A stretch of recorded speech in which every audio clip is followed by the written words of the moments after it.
نبی کریم صلی اللہ علیہ وآلہ وسلم کا ہر حکم جو ہے وہ اللہ کی طرف سے نازل کردہ ہے۔ نبی کریم صلی اللہ علیہ وآلہ وسلم اپنی مرضی سے نہیں بولتے، بلکہ ان کے اوپر وحی کی جاتی ہے تو پھر وہ بولتے ہیں۔ نبی کریم صلی اللہ علیہ وسلم نے فرمایا نہیں، ہوا یہ ہے کہ ان کے جو احبار و رہبان ہیں وہ فتوے دیتے ہیں، شریعت سازی کرتے ہیں۔ وہ شریعت سازی کرتے ہیں کہ جو اللہ نے حلال کیا ہے اس کو حرام ٹھہراتے ہیں، جو اللہ نے حرام کیا اس کو حلال ٹھہراتے ہیں، یعنی اپنی مرضی کے فتوے دیتے ہیں۔ لوگ جو ہیں جو ان کے جو عوام الناس ہیں وہ ان کے فتووں کے پیچھے چل پڑتے ہیں، وہ کہتے ہیں جو انہوں نے بتایا ہم اس کے پیچھے چلتے ہیں۔ اور نبی کریم صلی اللہ علیہ وسلم فرمایا ذالک عبادتہم ایاہم، یہی ان کی عبادت کرنا، یہی ان کو رب بنانا۔ نوافل میں بھی بعض لوگ اس طرف گئے ہیں کہ نبی کریم صلی اللہ علیہ وسلم نے جو کچھ فرمایا ہے اس سے ذرا بھی آگے جایا جائے گا تو یہ اللہ اور اس کے رسول سے آگے بڑھنے والی بات ہو جائے گی۔ بس جو اللہ کے رسول صلی اللہ علیہ وسلم نے سکھا دیا، جو اللہ تعالیٰ نے بتا دیا، بس اتنا ہے، یہی شریعت ہے، یہی دین۔ اور عبادات میں ہر چیز جائز نہیں ہے۔ عبادات میں اصول یہ ہے کہ ہر چیز حرام ہے جب تک اس کے کرنے کا حکم نہ آ جائے۔ اس کے بارے میں نبی پاک صلی اللہ علیہ وسلم فرمایا من احدث فی امرنا ھذا ما لیس منہ فہو رد، جو بھی ہمارے اس دین کے اندر کوئی نئی چیز پیدا کرتا ہے جو اس سے پہلے نہیں تھی، فہو رد، وہ ریجیکٹڈ ہے، وہ اللہ کے ہاں مردود ہے، قابل قبول نہیں۔ بس جتنا نبی پاک صلی اللہ علیہ وسلم نے بتا دیا وہی دین ہے۔ البتہ جس چیز میں نبی کریم صلی اللہ علیہ وسلم نے رخصت دے دی، مثال کے طور پر نوافل ہیں، تو نوافل جتنے مرضی کوئی پڑھے جائز ہے، وہ آگے بڑھنا نہیں ہے، اللہ اور اس کے رسول صلی اللہ علیہ وسلم سے آگے بڑھنا نہیں ہے۔ جب حضرت عائشہ صدیقہ رضی اللہ تعالیٰ عنہا نے فرما دیا کہ نبی کریم صلی اللہ علیہ وسلم رمضان اور غیر رمضان میں 11 یا 13 رکعت سے زیادہ نہیں پڑھتے تھے، آپ کی 11 رکعتیں ہوتی تھیں، اس کا مطلب یہ ہو گیا کہ جس نے 11 رکعتیں پڑھنی ہیں وتر سمیت وہ تو ہو گیا مسنون، اور جس نے اس کے علاوہ پڑھنی ہے جتنی مرضی پڑھے وہ جائز ہے، وہ 20 پڑھے۔ صحابہ کرام 20 سے زیادہ بھی پڑھتے تھے، 24، 36، 40 تک پڑھتے تھے، لہذا جھگڑا ہے ہی کوئی نہیں۔ بسم اللہ الرحمن الرحیم۔ یا ایھا الذین آمنوا لا تقدموا بین یدی اللہ ورسولہ واتقوا اللہ ان اللہ سمیع علیم۔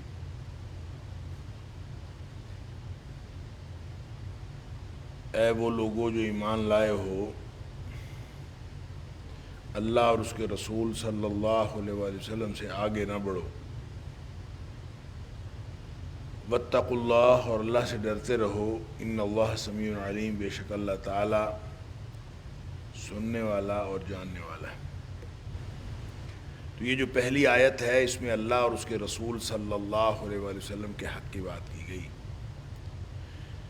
کہ اے ایمان والو، اللہ اور اس کے رسول صلی اللہ علیہ وآلہ وسلم کے سے آگے نہ بڑھو۔ اللہ اور اس کے رسول صلی اللہ علیہ وسلم سے آگے نہ بڑھنے کا کیا مطلب ہے؟ کوئی فزیکلی ایسا نہیں ہے کہ دو لوگ چل رہے ہوں اور ایک دوسرے سے آگے نہ بڑھے، یہ اس کا مطلب نہیں ہے۔ اس کا مطلب یہ ہے کہ جہاں اللہ اور اس کے رسول صلی اللہ علیہ وآلہ وسلم کا حکم آ جائے اس سے پھر آگے بڑھنے کی کوشش نہ کرو۔ گویا اللہ اور اس کے رسول صلی اللہ علیہ وسلم کا حکم جو ہے وہ حتمی۔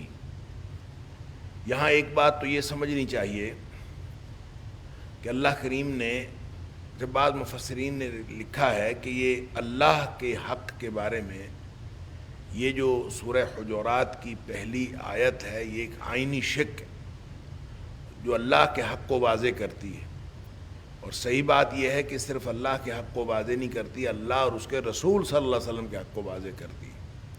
اور اللہ کے حق کے ساتھ یہ کہنا بین یدی اللہ و رسولہ، اللہ اور اس کے رسول صلی اللہ علیہ وسلم سے آگے نہ بڑھو، تو اس کا مطلب یہ ہے کہ رسول صلی اللہ علیہ وآلہ وسلم سے آگے بڑھنا وہ اللہ سے آگے بڑھنے کے مترادف ہے، کیونکہ نبی کریم صلی اللہ علیہ وآلہ وسلم بھی اللہ کے بھیجے ہوئے ہیں۔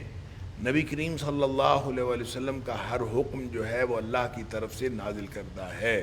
نبی کریم صلی اللہ علیہ وآلہ وسلم اپنی مرضی سے نہیں بولتے بلکہ ان کے اوپر وحی کی جاتی ہے تو پھر وہ بولتے ہیں. اور جیسے فرمایا وَمَن يُطِعِ الرَّسُولَ فَقَدْ أَطَاعَ اللَّهُ، جو اللہ کے رسول صلی اللہ علیہ وسلم کی اطاعت کرے وہ ایسے ہی ہے جیسے اس نے اللہ کی اطاعت کی. تو گویا نبی کریم صلی اللہ علیہ وآلہ وسلم کے کسی حکم کی خلاف ورزی کرنا وہ ایسے ہی ہے جیسے اللہ کے حکم کی خلاف ورزی کی.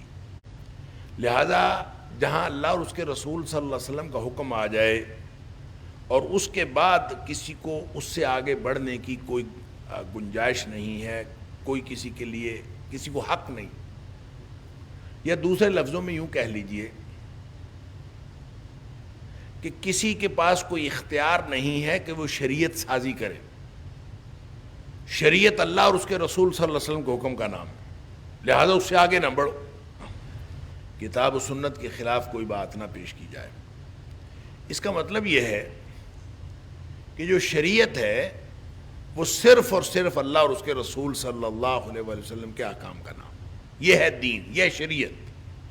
اور جو اس سے بڑھ کر ہوگا، کوئی بھی چیز اس سے بڑھ کر ہوگی، جو اس سے آگے بڑھ کر کسی نے کوئی بات کی تو اس کا اس کے پاس چونکہ اختیار نہیں تھا اور وہ اپنے اختیار کے بغیر اس چیز کا اظہار کرے گا تو وہ دین نہیں ہے، وہ شریعت نہیں ہے، وہ کوئی اور چیز ہوگی. جیسے اللہ کریم نے احبار اور رہبان کے بارے میں جو سابقہ امتوں کے حوالے سے آپ نے فرمایا، اللہ کریم نے فرمایا اتخذوا احبارهم ورهبانهم اربابا من دون اللہ، کہ انہوں نے اپنے احبار اور رہبان کو، احبار حبر کی جمع ہے جس کا معنی ہے علماء، اور رہبان کا مطلب ہے درویش. تو انہوں نے اپنے علماء اور درویشوں کو اپنا رب بنا لیا اللہ کو چھوڑ کر. تو اس پر جو ہے وہ سوال کیا تھا عدی بن حاتم نے نبی کریم صلی اللہ علیہ وسلم سے کہ وہ اس وقت عیسائی تھے اور انہوں نے کہا کہ ہم نے تو رب نہیں بنایا. کیسے رب بنایا؟ ہم نے تو اپنے احبار و رہبان کو یا درویشوں کو، علماء کو رب نہیں بنایا. نبی کریم صلی اللہ علیہ وسلم نے فرمایا نہیں، ہوا یہ ہے کہ ان کے جو احبار و رہبان ہیں وہ فتوے دیتے ہیں، شریعت سازی کرتے ہیں. وہ شریعت سازی کرتے ہیں کہ جو اللہ نے حلال کیا ہے اس کو حرام ٹھہراتے ہیں، جو اللہ نے حرام کیا اس کو حلال ٹھہراتے ہیں، یعنی اپنی مرضی کے فتوے دیتے ہیں خلاف کتاب و سنہ. یعنی اللہ اور اس کے رسول صلی اللہ علیہ وسلم کی، یا اس وقت جو اللہ کے رسول تھے ان کے خلاف وہ فتوے دیتے ہیں. اور لوگ جو ہیں، جو ان کے جو عوام الناس ہیں، وہ ان کے فتووں کے پیچھے چل پڑتے ہیں. وہ کہتے ہیں جو انہوں نے بتایا ہم اس کے پیچھے چلتے ہیں. اور نبی کریم صلی اللہ علیہ وسلم فرمایا ذالک عبادتہم ایاہم، یہی ان کی عبادت کرنا، یہی ان کو رب بنانا. بعض لوگوں نے تو یہاں تک کہا ہے کہ اللہ کے رسول صلی اللہ علیہ وآلہ وسلم نے ایک شریعت کا معیار مقرر کر دیا، اور کوئی شخص اگر نبی کریم صلی اللہ علیہ وآلہ وسلم سے آگے بڑھ کر بندگی کرتا ہے، نبی کریم صلی اللہ علیہ وسلم سے زیادہ بندگی عبادت کرنے کی کوشش کرتا ہے، تو یہ بھی اللہ اور اس کے رسول سے آگے بڑھنے کی بات ہے. کہ نبی کریم صلی اللہ علیہ وسلم نے کسی مقام پر 2 رکعتیں پڑھی ہیں تو وہ کہے میں نے تو 4 پڑھنی. نبی کریم صلی اللہ علیہ وسلم نے کسی موقع پر 4 پڑھی ہیں تو یہ کہے میں نے 6 پڑھنی. تو اگر یہ کسی موقع پر، یعنی نوافل کی بات، فرائض میں تو پڑھ سکتا ہی نہیں ہے، نوافل میں بھی بعض لوگ اس طرف گئے ہیں کہ نبی کریم صلی اللہ علیہ وسلم نے جو کچھ فرمایا ہے اس سے ذرا بھی آگے جایا جائے گا تو یہ اللہ اور اس کے رسول سے آگے بڑھنے والی بات ہو جائے گی. بس جو اللہ کے رسول صلی اللہ علیہ وسلم نے سکھا دیا، جو اللہ تعالیٰ نے بتا دیا، بس اتنا ہے، یہی شریعت ہے، یہی دین. یہ حدیث آپ نے سنی ہوگی کہ حضرت براء بن عازب رضی اللہ تعالیٰ عنہ کو نبی کریم صلی اللہ علیہ وسلم نے سونے کی دعا سکھائی، اور انہوں نے دعا سیکھ کے پھر نبی کریم صلی اللہ علیہ وسلم کو سنائی کہ میں نے یہ یاد کر لی ہے تو آپ یہ میری دعا سن لیں. اور اس دعا میں اللہم انی اسلمت نفسی الیک وفوضت امری الیک والجأت ظہری الیک رغبتا و رہبتا الیک، یہ اور آخر پہ ہے اس دعا کے کہ اعوذ باللہ من الشیطان آمنت باللہ آمنت بکتابک الذی انزلت وبنبیک الذی ارسلت آمنت بکتابک الذی انزلت وبنبیک الذی ارسلت، یہ اس دعا کے آخر پہ۔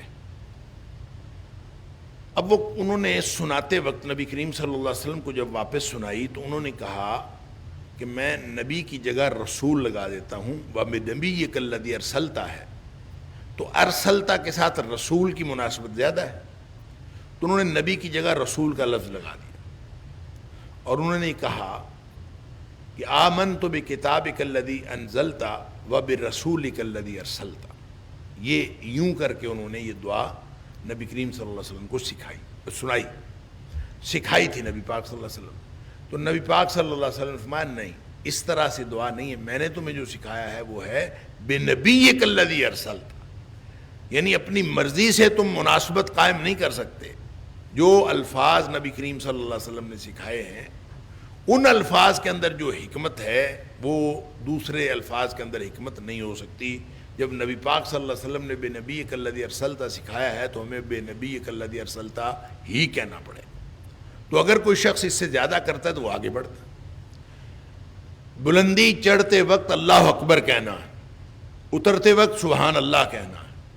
کوئی شخص کہے کہ میں چڑھتے وقت جو ہے سورہ فاتحہ پڑھا کروں گا اور اترتے وقت میں آیت الکرسی پڑھ لیا کروں گا، آیت الکرسی اور سورہ فاتحہ کا بڑا مقام ہے تو میں یہ کر لیا کروں گا، تو صحیح بات یہ ہے کہ یہ اللہ اور اس کے رسول صلی اللہ علیہ وسلم سے آگے بڑھنے والی بات ہے۔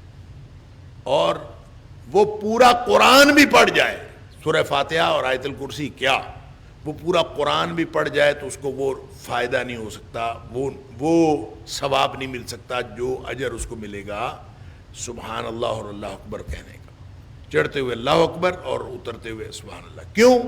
اس لیے کہ یہ سکھایا ہے محمد کریم صلی اللہ علیہ وسلم، یہ شریعت ہے نبی کریم صلی اللہ علیہ وسلم، لہذا ان سے آگے نہ بڑھو، جتنا انہوں نے بتا دیا بس وہ کرو، ان سے آگے نہ بڑھو۔ اور اس کی وجہ یہ بھی ہے کہ میں نے پہلے بھی آپ سے عرض کیا تھا کہ عبادات کے اندر جو حلت و حرمت کا اصول ہے وہ اور ہے، اور معاملات و اشیاء کے اندر حلت و حرمت کا اصول اور ہے۔ جب آپ معاملات میں ہر چیز جائز ہے، معاملات میں ہر چیز جائز ہے جب تک اس کی ممانعت نہ آ جائے حدیث میں، جس سے منع کیا گیا اس سے رک جاؤ، مگر نہ ہر چیز جائز۔ اللہ اکبر۔ اور عبادات میں ہر چیز جائز نہیں ہے، عبادات میں اصول یہ ہے کہ ہر چیز حرام ہے جب تک اس کے کرنے کا حکم نہ آ جائے۔ آپ یہ نہیں کہہ سکتے کہ میں جو ہے وہ رکعتیں ظہر کی 4 کی بجائے 5 پڑھ لیتا ہوں، اچھی چیز ہے نا تو میں 5 پڑھ لیتا ہوں، کسی ایک رکعت میں سجدے 3 کر لیتا ہوں، سجدے کی بڑی اہمیت آئی ہے، یا رکوع کی بڑی اہمیت ہے، میں ایسا کرتا ہوں آئندہ میں رکوع 2 کر لیا کروں گا ہر رکعت کے اندر، یہ آپ نہیں کر سکتے۔ کیوں؟ اس لیے کہ یہ زائد کرنا اپنی اصل کے اعتبار سے حرام ہے، منع ہے، جب تک اس کے کرنے کا حکم نہ آئے آپ کر نہیں سکتے۔ لہذا اگر کوئی شخص شریعت کے اندر کرنے کا حکم نہیں ہے پھر بھی کرتا، زائد کرتا، اس کے بارے میں نبی پاک صلی اللہ علیہ وسلم فرمایا من احدث فی امرنا ھذا ما لیس منہ فہو رد، جو بھی ہمارے اس دین کے اندر کوئی نئی چیز پیدا کرتا ہے جو اس سے پہلے نہیں تھی فہو رد، وہ ریجیکٹڈ ہے، وہ اللہ کے ہاں مردود ہے، قابل قبول نہیں۔ اور پھر آپ نے فرمایا من عمل عملا لیس علیہ امرنا، کسی نے ایک بھی کام ایسا کیا کہ اس کے اوپر ہمارا حکم نہیں ہے، میں کہتا ہوں مدینے والے کی مہر نہیں، جس کام پر مدینے والے کی مہر نہیں ہے کسی نے ایک کام بھی کیا تو وہ اللہ کے ہاں ریجیکٹڈ ہے، فہو رد، وہ اللہ کے ہاں قابل قبول نہیں ہے۔ لہذا کوئی بھی شخص جتنے مرضی اچھے کام سمجھتا رہے، اللہ اور اس کے رسول صلی اللہ علیہ وسلم سے آگے نہ بڑھے۔ بس جتنا نبی پاک صلی اللہ علیہ وسلم نے بتا دیا وہی دین ہے۔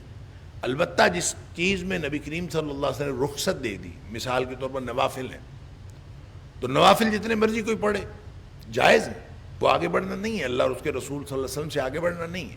جس چیز میں نبی کریم صلی اللہ علیہ وسلم نے رخصت دے دی اس میں اجازت ہے، کوئی شخص جتنا مرضی پڑھے۔ نوافل ہے، زائد نماز ہے، آپ جتنی نبی کریم صلی اللہ علیہ وسلم نے پڑھی اتنی پڑھیں گے تو یہ سنت ہے، مسنون ہے، اور اگر آپ اس سے زائد نماز پڑھیں گے تو وہ جائز ہے، کیونکہ نبی کریم صلی اللہ علیہ وسلم نے نوافل اپنی مرضی سے زیادہ پڑھنے سے روکا نہیں ہے، آپ نے اس کی اجازت دی بھی کہ کوئی شخص جتنا مرضی پڑھ لے۔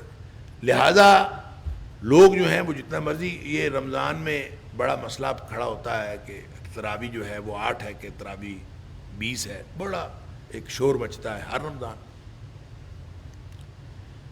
جب حضرت عائشہ صدیقہ رضی اللہ تعالیٰ عنہا نے فرما دیا کہ نبی کریم صلی اللہ علیہ وسلم رمضان اور غیر رمضان میں 11 یا 13 رکعت سے زیادہ نہیں پڑھتے تھے، آپ کی 11 رکعتیں ہوتی تھیں، اس کا مطلب یہ ہو گیا کہ جس نے 11 رکعتیں پڑھنی ہیں وتر سمیت وہ تو ہو گیا مسنون، اور جس نے اس کے علاوہ پڑھنی ہے جتنی مرضی پڑھے وہ جائز ہیں، وہ 20 پڑھے۔ صحابہ کرام 20 سے زیادہ بھی پڑھتے تھے، 24، 36، 40 تک پڑھتے تھے، لہذا جھگڑا ہے ہی کوئی نہیں۔ بہرحال جتنے بھی احکام ہیں شریعت کے، اس میں اللہ اور اس کے رسول صلی اللہ علیہ وسلم کی بات سے آگے نہ بڑھو، یہ آئینی شک ہے۔ سورہ حجرات کی پہلی آیت، واتقوا اللہ، ہر معاملے میں اللہ سے ڈرتے رہو۔ جب سورہ نساء کے اندر اور مختلف جگہوں پہ، سورہ مائدہ کے اندر جہاں جہاں قانونی حکم اللہ کریم نے بیان فرمائے ہیں اس کے ساتھ واتقوا اللہ، واتقوا اللہ، واتقوا اللہ، اللہ سے ڈرو۔ کیا مطلب؟ کہ مطلب یہ ہے کہ ایک تو ایک نیت ہوتی ہے، ارادہ، اور ایک عمل ہوتا ہے، نیت اور عمل۔ یہ ایک تیسری چیز ہے تقوی، جو شریعت میں بڑی اہم اور ضروری چیز ہے۔ وہ یہ ہے کہ ہر کام صرف اس لیے کیا جائے کہ میں اللہ کی ناراضگی سے بچ جاؤں اور میں اللہ کی رضامندی حاصل کروں۔ ہر کام کی جو الگ مفصل نیت آپ کی ہے وہ ایک الگ نیت ہے، ہر کام کی نیت اور ہر کام کا جو عمل ہے وہ الگ ہے، لیکن ہر کام اس وجہ سے ہو کہ میں اللہ کی ناراضگی سے بچ جاؤں اور اللہ کی رضامندی حاصل کر لوں، اس کو تقویٰ کہتے ہیں۔ لہذا ہر کام کے اندر واتقوا اللہ، واتقوا اللہ، واتقوا اللہ۔ کیوں آگے نہیں بڑھنا اللہ اور اس کے رسول سے؟ اس لیے آگے نہیں بڑھنا کہ کہیں میرا اللہ ناراض نہ ہو جائے اور کہیں میں اللہ کی رضامندی سے محروم نہ رہ جاؤں۔ یہ ہے اتقوا اللہ۔ ہر لمحے اللہ سے ڈرتے رہو کہ کہیں اللہ کی ناراضگی اور اللہ کی ناراضگی نہ ہو جائے، اللہ کی ناراضی نہ ہو جائے اور اللہ تعالیٰ کی خوشنودی سے میں محروم نہ رہ جاؤں۔ ان اللہ سمیع علیم، بے شک اللہ تعالیٰ ہر چیز کا سننے والا اور ہر چیز کا جاننے والا ہے۔